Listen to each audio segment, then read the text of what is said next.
Olá,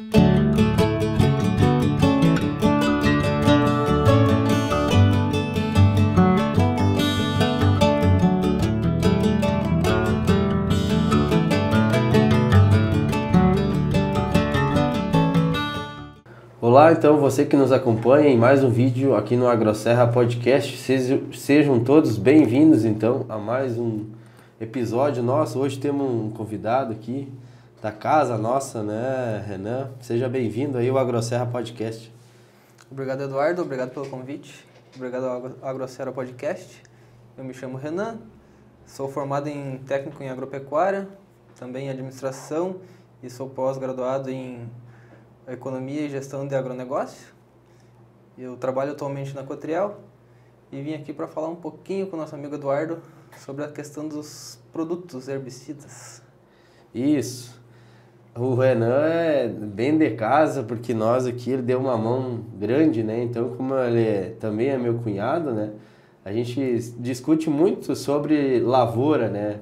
Troca muita experiência, né? A gente testa muita coisa na propriedade junto, né? Então, o Renan é uma mãozona aí para nós, hein? O que dá certo, a gente vai continuando, o que dá errado, a gente vai tentando melhorar, né, Renan? E hoje a gente vem trazer um ponto sobre os herbicidas, né? São bem conhecidos, né, Renan? Vamos falar de glifosato, glufosinato, os diquat, né? O produtor, ele sabe, né, de tudo isso, mas tudo tem algum porém ali que a gente pode ganhar na aplicação, né, depois, né, Renan? Vamos falar um pouquinho começar com o glifosato, né? O glifosato é bem conhecido nosso, né? Isso, conhecido de longa data, né? É um dos primeiros herbicidas aí que a agricultura teve contato, né? Tanto ele quanto o 2,4-D, né? São os nossos herbicidas mais antigos que a gente tem no mercado ainda, né? O glifosato, principalmente, começou lá em 1970 com a Monsanto, né? Estamos usando até hoje, né? Então, são mais de 50 anos já de produto, né? Sim, a formulação dele, Renato, o princípio ativo dele tem alguma... Isso, ele é o glifosato, ele tem... Hoje, no mercado, a gente tem mais de um sal dele, né? A gente tem o glifosato, o sal de isopropilamina e o sal de potássio, né? Ambos são glifosatos e a ação é muito parecida. É só uma questão de diferenciação química, mas o resultado é basicamente o mesmo. O glifosato, como ele atua, ele é sistêmico na planta? Isso, ele é um herbicida sistêmico, né, não seletivo. Então, ele vai conseguir causar algum dano em todas as plantas que ele entrar em contato, né? Claro que hoje a gente já tem um número bem grande de plantas resistentes a ele, né? Sim, sim. Até porém, nessa questão, né, de uma má aplicação, né, ou de um erro ali, então as plantas já tem várias plantas, né, com resistência, então, né. O tempo a gente conhece dele, né, então ele demora um pouquinho aí para matar, né, a forma dele ir matando as plantas, né, Renan?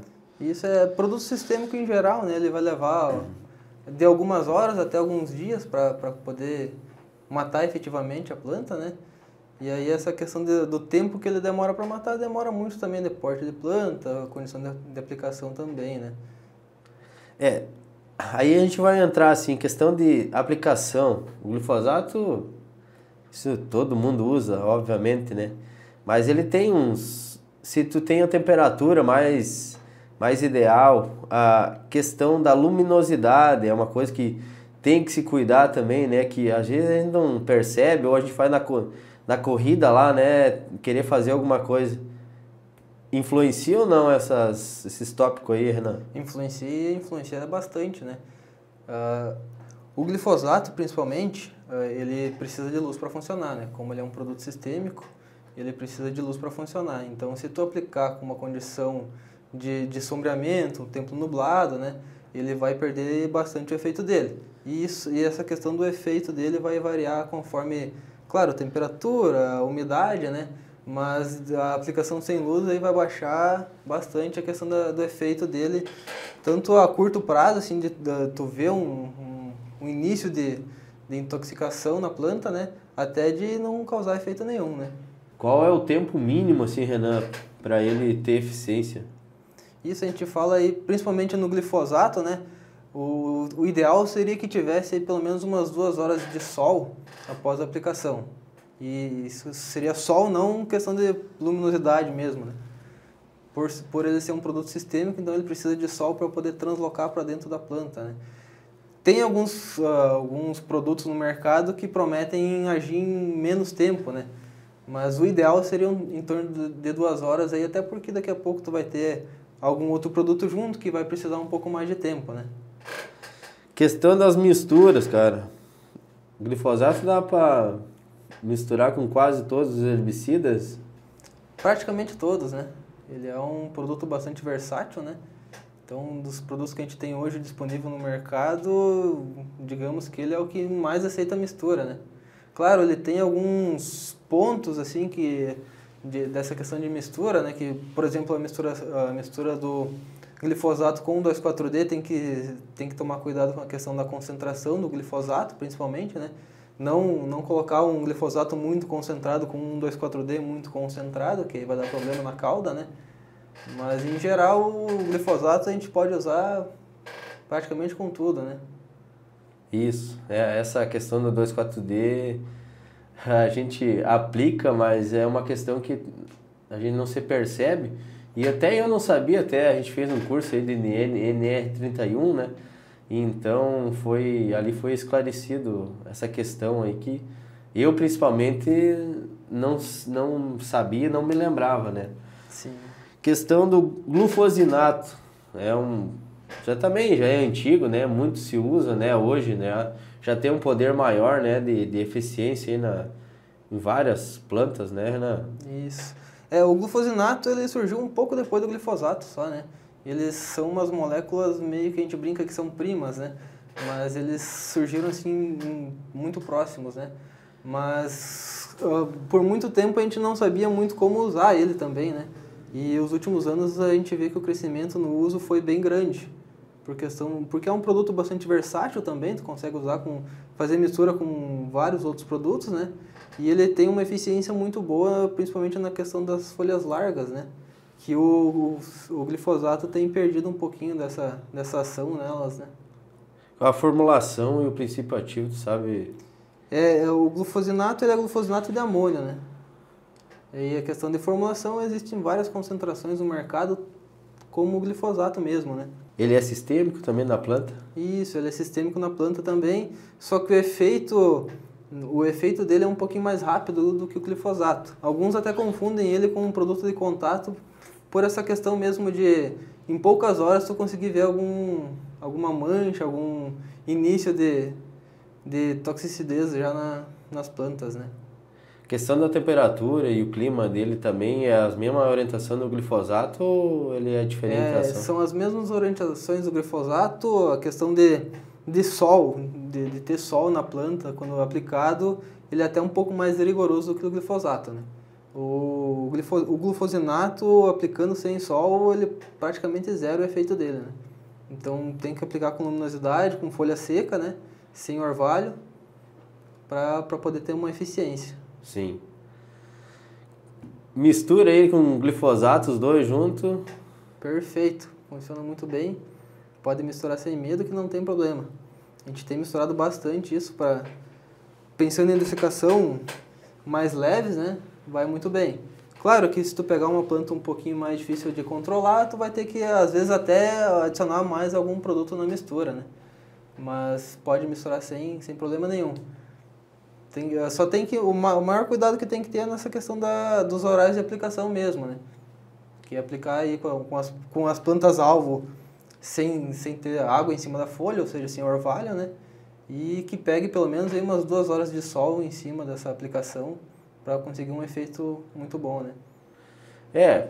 Você que está nos acompanhando, é coisa do nosso dia a dia, né? Então a gente tem essa noção, né? Então, só que quando o clima não ajuda, né, Renan? Então a gente quer ir lá rápido fazer alguma coisa, né? E a gente está agora em um período de dessecação e coisa de trigo, já está sendo plantado, então já está sendo feito, né? E vamos entrar aí na questão da dessecação para fumo, então o inverno ele já não ajuda muito, né? O clima ele tá meio tá ruim, né? Muita chuva ainda, principalmente essa semana. Então, Isso. a gente tem que escolher, né, o dia, se programar bem para fazer uma boa aplicação, né, cara? Isso, essa questão da aplicação agora no inverno é um pouquinho mais complicada, né? Principalmente por ter essa questão de você tem um orvalho até umas horas mais avançadas, né? E essa questão do sol também no inverno é um pouquinho mais difícil de tu conseguir controlar, né? Enquanto no verão a gente tem aí um orvalho até 6, 7 horas da manhã, no inverno tem dias que vai ir até as 11, né? Então tu vai ter um período bem menor para fazer essas aplicações, né? Sim. Questão dos diquat, Renan. O que tu pode trazer para nós aí, cara? Já também são bem conhecidos, né? Isso. Essa questão do diquat, ele apareceu bastante. A gente já tinha ele há muitos anos no mercado, né? Mas ele apareceu bastante agora com essa questão da perca de registro do paraquat, né? Então a gente passou a usar muito mais eles. Antigamente a gente não usava tanto, até por uma questão de custo e escassez do produto, né? Mas aí com essa queda do paraquat, ele teve uma incidência maior aí para usar, porque foi o que nos restou, digamos assim, né? Sim, sim. E tem alguma diferença, assim, do diquat e o paraquat? Ele tem uma diferença, sim, principalmente essa questão do paraquat. O paraquat já perdeu o registro dele por ser um produto muito volátil, né? Então, o próprio gás dele acabava causando alguns danos já, até na pessoa que estava aplicando, né? E o diquat não, ele é um produto um pouco menos agressivo, mas na formulação dele também eles são, digamos que primos, como se fosse o glifosato e o glufosinato, né? Eles têm uma ideia muito parecida, mas eles não são o mesmo princípio ativo, né? Sim. Modo de aplicação, cara. Esse aqui já é diferente, né? Coisa assim que parece bobagem, mas eu também não percebi a diferença, né? E fiz algumas experiências nos últimos anos, realmente. Essa tem outra condição, não com o sol, né? Então, se a gente consegue passar a tardinha, ele melhora, né? Na eficiência dele. Isso até, aí. né, cara? Ele é quase que o oposto do glifosato, né?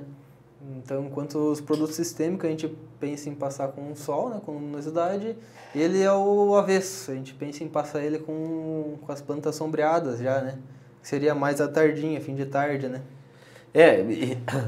Claro que obviamente a gente quando passa aí a questão do meio-dia tem um sol forte. Eu já fiz a experiência, tu vai lá logo vê que já, meu, que aplicação, né? Então já tá ficando preta as plantas, né? Mas ele não tá 100%, não tá trabalhando como deveria daí, né? Isso, até assim, pensando em recomendação de bula do produto, ele não vai te dizer, aplica a partir de tal hora do dia porque vai funcionar melhor, né? Essa questão do horário de aplicação do diquat, principalmente, é uma questão de ir adaptando ao campo e vendo os resultados, né? Então, a gente viu que em muitas aplicações que eram feitos aí próximo ao meio-dia, início da tarde, né? O produto acabava trazendo um resultado visual muito mais rápido. Mas a longo prazo, algumas plantas acabavam escapando dele, né? Ele acabava não conseguindo controlar algumas plantas. E na mesma aplicação, com a mesma dose, só que feita à tardinha, aí que no caso ele teria toda a noite para funcionar, digamos assim, em cima da planta, né? Acabava dando um resultado um pouco melhor. Sim. Então, por isso dessa questão da indicação para trazer essa aplicação um pouquinho mais para tarde, né? Claro. Posso misturar glufosinato, diquat e glifosato? Em questão de cauda poderia, mas não é muito interessante, né? Porque sempre que tu aplicar um produto de contato junto com um produto sistêmico, tu acaba diminuindo muito a eficiência do produto sistêmico, né? Porque aquele produto de contato vai acabar matando a célula da planta antes do produto sistêmico conseguir circular por ela, né? Mas pode ser aplicado, em questão de cauda não vai ter problema, né? Mas é em questão de eficiência mesmo. Hoje até tem alguns estudos e campos aí que o pessoal anda fazendo para avaliar essa questão se é viável ou não tu aplicar por exemplo, um glifosato junto com um diquat. Em alguns casos foi interessante, mas não é via de regra, né? A gente não tem pensado nessa aplicação junta, né? Sim. No momento. Foi uma questão de curiosidade, né? Obviamente eu, pelo menos, nunca fiz essa mistura, né? Não cheguei a experimentar isso. E a gente vai trazer um outro ponto que a gente também está observando, né, Renan? A gente fala aqui do glifosato, glufosinato, diquat. A questão do pH da água, né, Renan? Pode trazer um pouquinho aí para nós aí. O que é o pH, né? E como esses produtos aí conseguem melhorar aí com as condições que eles recomendam, né? Isso. Essa questão do pH de água é uma questão muito importante porque pouca gente cuida isso, né? E faz uma diferença muito grande na questão da aplicação.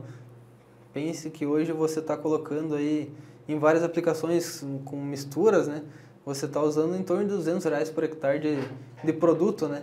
E daqui a pouco o que está fazendo sobrar a planta daninha é só a questão da tua água não estar bem adequada para a aplicação, né? Obviamente, herbicida é uma coisa, né? Sim, sim. De pH, né? Fungicida, então, a gente é outra coisa, né? Não vamos misturar uma coisa com a outra, né? Só que a gente está trazendo hoje questão da dessecação e tal, né? Então, Isso. o pH já a gente pode trabalhar com ele como eles recomendam, né? Tentar mais baixar ele, né, da água, né? Isso, o ideal de pH para questão de herbicida seria em torno de 4. E hoje a gente tem quase que 100% das águas que o pessoal utiliza trabalha com pH de 5,5, 6 até mais, né? Então não seria o pH ideal para o herbicida, né? Ele vai causar uma perca ali no resultado final dele, né? E às vezes a gente acaba até tendo que aumentar um pouco a dose para poder ser eficiente igual, né? Sim. Mas essa questão do pH também o pessoal pode conseguir mudar, mexer nele um pouquinho, claro.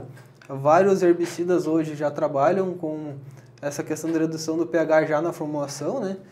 Tanto que se tu colocar o produto na água e medir ele vai ter algum efeito, né?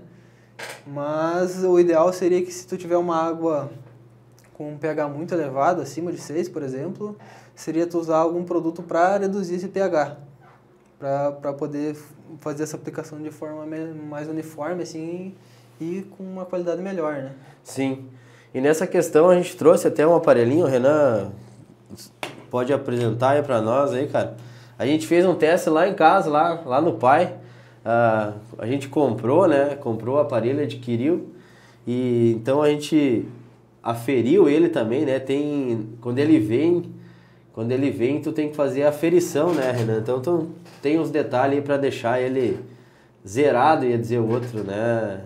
Isso, é. Lembrando que esse modelo aqui é um modelo digital, né? Ele é um modelo um pouquinho mais elaborado. Mas tem também fitas de pH, tem alguns produtos que tu coloca gotas na água, ele vai reagir, vai dizer aparecer uma cor ali com aquela reação, né? E tu vai conseguir delimitar o pH por ali.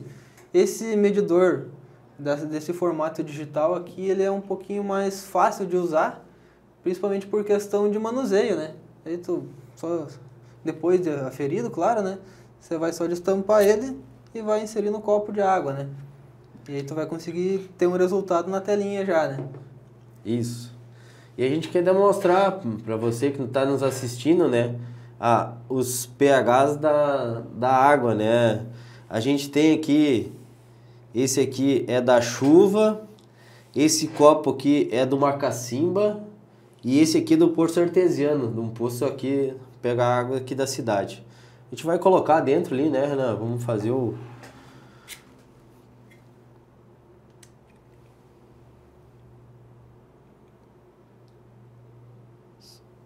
Insere e deixa ele, né, um pouco, né, Renan? Até que Isso, ele... Você vai deixar aí, a hora que você vê que o pH, que os números pararam de baixar e se mover, né? Aí vai estar travado ali no pH que está dentro do recipiente, né?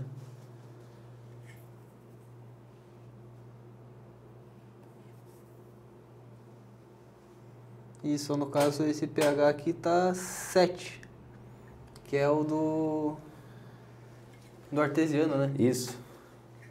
Aí de 7 para 4, né? O produto, ele até, como tu falou, ele vai acabar baixando, né? Isso, Mas alguns não... produtos ele já consegue baixar, mas não uma quantidade tão grande assim de números, né?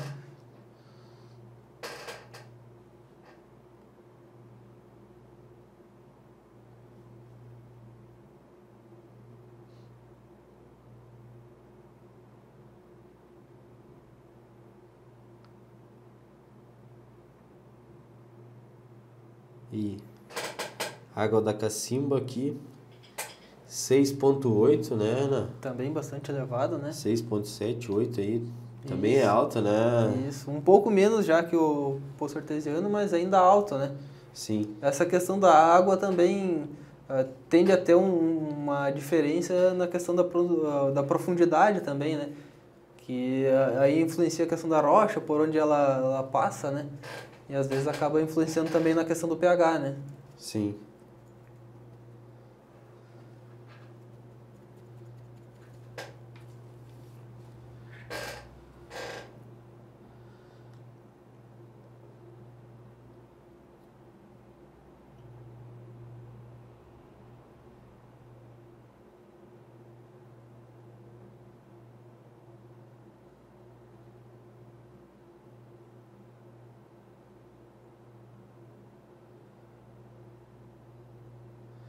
Esse aqui é a água da chuva, então, que a gente pegou hoje, ó.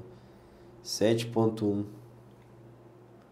Isso é o resultado da maioria das águas que a gente encontra por aí é em torno de 6 a 7, né? A maior diferença também entre esses três tipos de água, aí, esses três pontos de coleta, né? É que quando você tem uma água de poço artesiano, geralmente ela é tratada com cloro, né? Então esse cloro também pode causar alguma reatividade dentro da cauda, né? Determinados produtos podem reagir negativamente e tu acaba também perdendo um pouquinho da eficiência do produto por essa questão da reatividade dele com o cloro, né? Na questão do poço ou da cacimba, né? Também ocorre isso por questão dos minerais que estão presentes na água, né? Então, às vezes a gente fala em água dura, né? Que boa parte dessas águas de cacimba que o pessoal acaba pegando, ou alguns poços superficiais também que o pessoal faz, né? É porque ela tem muito mineral. Então, no momento que tu vai fazer a dosagem dos produtos no tanque, alguns acabam tendo uma formação de grumos, alguma incompatibilidade, né? Por questão dessa água mais dura também. Mas é uma reação, né, desses minerais com os produtos que você está colocando no tanque, né? Isso. E aí vem, né, Renan? Faz aí pH, né, alto, questão da aplicação no horário certo, então tudo vai somando, né, na questão da aplicação, né, para ser o mais assertivo possível, né? Isso aí. A gente quer tratar também questão da inversão térmica, cara. Até tá vindo novo, até depois a gente vai botar uma imagem, né, do aparelhinho, né, que faz a inversão, da inversão térmica é uma coisa. O aparelhinho, ele vai ser que vai medir a velocidade do vento e a umidade do ar, né, Renan? Isso aí, o termohidroanemômetro. É um aparelho que mede a velocidade do vento, temperatura ambiente e umidade relativa do ar, né? Esse é um aparelhinho, geralmente ele é do tamanho de um celular, mais ou menos, né? Já é feito para o produtor que vai aplicar já ter junto no bolso, né? Que esse aí é a carta na manga para fazer a aplicação, né? O ideal é sempre, antes de tu iniciar uma aplicação, fazer essa medição para ver se está dentro dos padrões ideais de aplicação, né? Para ir prosseguir com a aplicação. A questão da inversão térmica é um ponto um pouco mais à parte, né? A gente tem visto bastante essa formação, principalmente no inverno agora, nessas aplicações, essas dessecações aí para tabaco, para milho, alguma coisa de dessecação para soja, mas já é um pouco mais raro acontecer, né? Mas essa inversão térmica acontece quando o ar frio ele fica em baixa altitude. Então, quando tu vai fazer a aplicação, você vê uma maceração mais baixa na lavoura já é um indicativo de ter essa inversão térmica.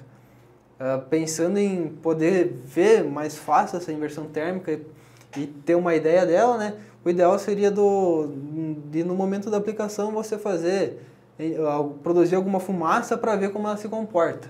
Uma vez que se a fumaça subir direto para cima, então tu pode seguir com a aplicação, não tem problema nenhum, né? Mas se ela permanecer horizontalmente mais baixa, né? Também um indicativo de inversão térmica. Essa inversão térmica ocorre geralmente no início da manhã, logo ao nascer do sol, ali nas primeiras horas, né? E finzinho de tarde, aí quando o sol está se pondo, né? Claro que às vezes o produtor não tem tempo para, vou fazer uma fogueira aqui na lavoura para ver como é que se comporta, né? Tenta fugir desses horários, aplica um pouco mais tarde de manhã, aplica 9h30, 10 horas, começa a aplicação, né? E não vai até tão tarde à tardinha. Essa questão da inversão térmica é muito importante, principalmente na aplicação de herbicida, né? Claro que todos os produtos tu vai ter uma grande perca, né, por inversão térmica, mas os herbicidas são os que causam mais danos, porque se tu vai aplicar um herbicida e tem esse fenômeno, né, esse herbicida, ao invés de ele descer e pegar na planta, né, as gotas vão ficar suspensas no ar e qualquer brisa que tiver vai levar esse produto bem mais longe, né? E aí a gente fala de vários metros até quase quilômetro, né? Dependendo do vento e do relevo da lavoura, né? Essa questão até a Tailine trouxe no episódio passado, né, Renan? Falando sobre os hormonais. Então são duas questões importantes aqui, né? A questão da inversão térmica, principalmente na aplicação desses produtos, que agora no inverno é feito também, né? Isso, é um dos períodos de maior aplicação de produtos hormonais agora no inverno, né? Isso, e a questão do aparelho, tu pode repetir o nome para nós aí que... Isso, o pessoal da produção vai botar uma fotinha, vai botar o nome escrito aí, vamos dar um serviço pro pessoal, para ser mais fácil de o pessoal procurar depois, né? Mas é o termohigroanemômetro. Ele mede a velocidade do vento, a umidade relativa do ar e a temperatura, né? É um 3 em 1, digamos assim. Mas por que dele, né? Porque como a gente vai ter que começar aí se adequar, né, às novas leis, começar a notar, né, essa questão, vai ser importante ter ele, né, saber trabalhar com ele, né?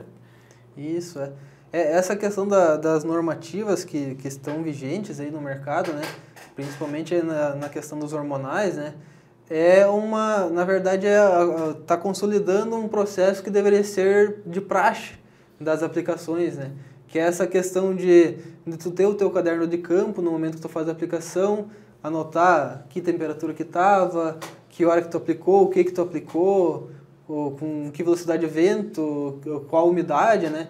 Isso, lá quando a gente faz o técnico, o pessoal bate muito em cima disso, de ter esse controle, até por questão de saber o que tu aplicou e se funcionou ou não e como solucionar o problema depois também, né?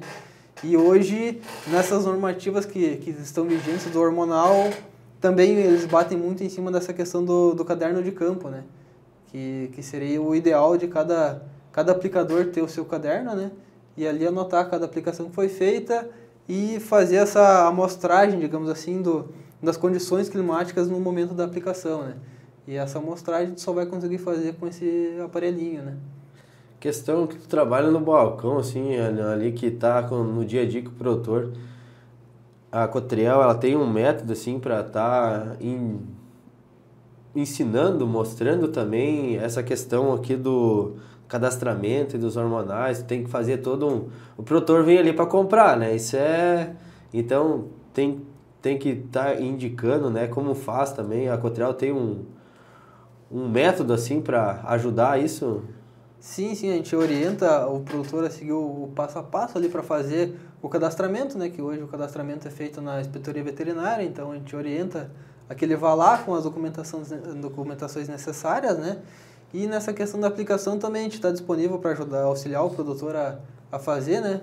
Pelo menos as iniciais ali para o produtor pegar o jeito do site também, para poder conseguir fazer em casa depois, né?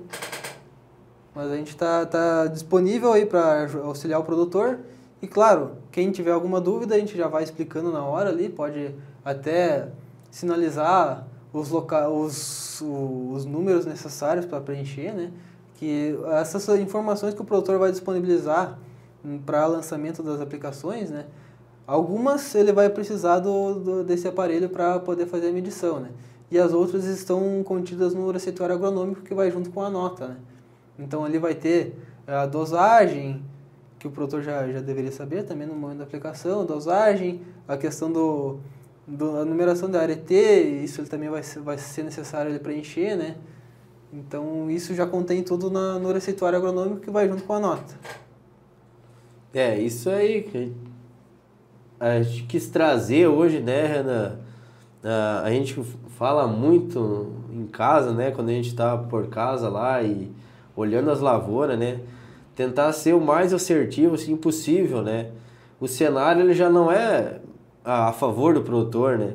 Então a gente vai comprar um produto lá e daí tu quer sempre ser o melhor possível, né. Então tem esses porém, né, do pH, da hora do aplicar, né? Então, essas questões aí, questão do pH, da hora da aplicação, a gente quer bater em cima, né, Renan? Quando vê, a gente até sabe, mas aí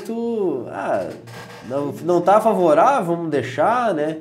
E a gente vai perdendo o produto, vai perdendo a aplicação, aí não mata direito, já temos um monte aí de planta daninha aí já resistente, né? E vamos tentar evitar ser bem assertivo, né? Questão dos pH, então, Renan, para a gente ir encerrando aí, o ideal, assim... Isso, os pHs de água, então, pensando principalmente em herbicida, seria em torno de 4 o pH. E já, por um lado, de um fungicida, inseticida, seria em torno de 5 a 6. O fungicida e inseticida é um pouquinho mais versátil nessa questão de pH. Não é que tem que ser obrigatoriamente aquele pH. Mas os herbicidas, quanto mais próximo de 4, melhor a eficiência deles, né? E também melhora a questão de mistura de calda com esse pH, né? Tem produto para fazer baixar o pH? Tem produto para fazer baixar o pH. A gente indica aí para quem sabe que o seu pH é muito alto, a gente indica que aplique junto já na aplicação. Cada aplicação entra com o produto, né? Vários produtos, eles fazem mais de uma função, né?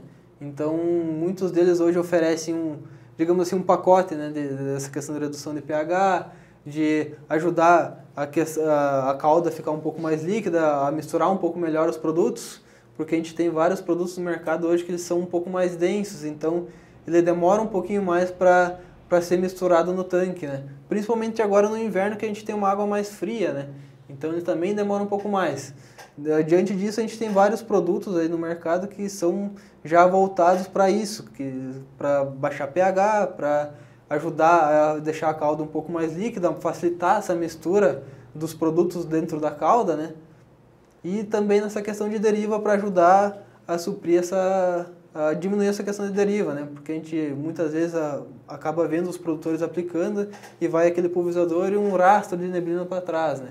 E essa neblina que está para trás acaba se perdendo ou não acertando o alvo, né? Então tu também está perdendo dinheiro com essa neblina que fica sobrando no teu pulverizador, né? Isso, questões básicas, né, Renan? Olha, isso aí... Mas assim, a gente queria muito trazer isso, tá, cara? Agradecer, tu aceitar o convite aí, de vir aí passar esses ensinamentos. A gente faz diariamente, né? Trocamos essa ideia aí, né? Então a AgroSerra ela quer trazer alguma... que a gente vai no dia a dia melhorando sempre, né, cara? Então, obrigado pela tua presença, obrigado aí de ter vindo aí compartilhar teu conhecimento com nós aí, cara. Eu que agradeço pela oportunidade, Eduardo, e eu queria deixar uma mensagem para os produtores que o tempo que a gente gasta para fazer uma aplicação bem feita ou uma aplicação meio atropelada é praticamente o mesmo, né? Então a gente investe muito dinheiro em herbicida, em fungicida, inseticida e às vezes acaba pecando na parte que é nossa, que é o nosso trabalho, né? Acaba ignorando essa questão das aplicações, como a gente falou aqui, né? E muitas vezes perdendo dinheiro por causa disso, né? São descuidos, é o óbvio que a gente acaba esquecendo, né?